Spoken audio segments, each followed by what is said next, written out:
Hi kids, I normally don't like to get into politics, but I feel like I have to here because I see a lot of my friends posting on Facebook and, in support of some of these propositions. If you live in the state of California like I do, then we have these propositions we have to vote on.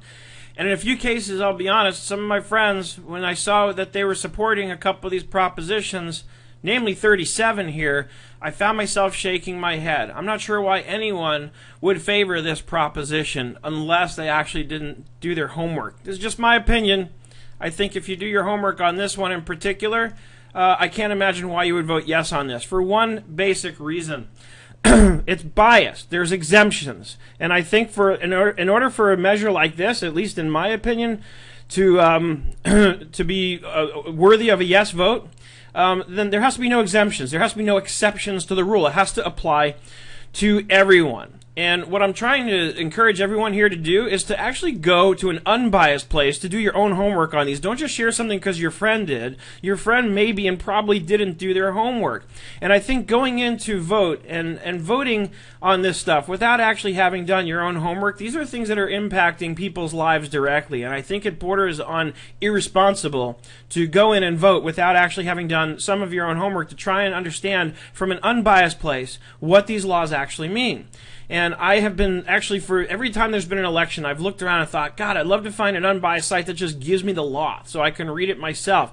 And this year, I don't know if this has been here before, but this year I found it at voterguide.sos.ca.gov. Because of my involvement as an accountant with the Franchise Tax Board and state government, stuff at times, I'm familiar with the website here. This is the website for the Secretary of State of California.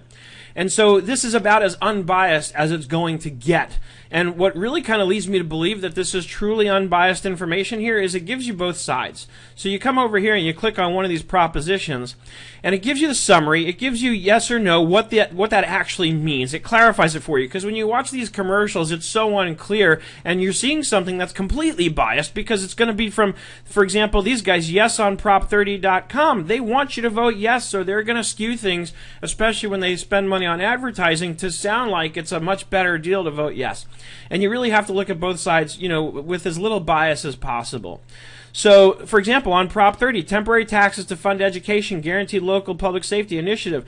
My concern on this is the no argument. When I read the yes stuff, it sounds very convincing, like, yeah, this would be great, more money for schools. I've been angry myself that they've cut back so much on the education budgets here in California, especially when I drive by and look at the state of some of the schools around here.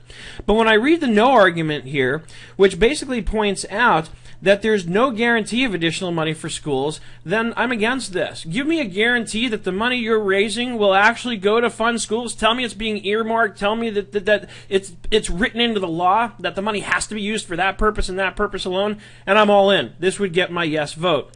What I also like is that on this site you can really do your own homework right here. Here's the actual text of the proposed law. So you can click to get a PDF and actually read this stuff and educate yourself about this.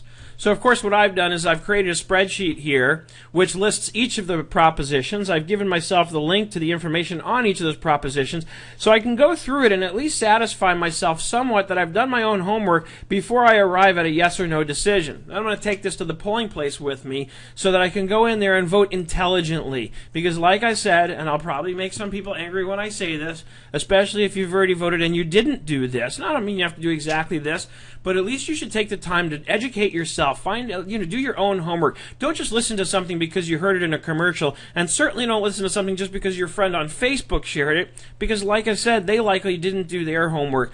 Do yourself a favor. Do me a favor, because you're voting on something that's going to impact my life potentially. So do me a favor and go to this website before you hit the polling place and do your own homework before you vote on these. Otherwise, I'm going to say it one more time. I think, my personal opinion, it's irresponsible to actually vote on these without actually making sure you have an understanding of what it really means when you place a yes or no vote on one of these issues.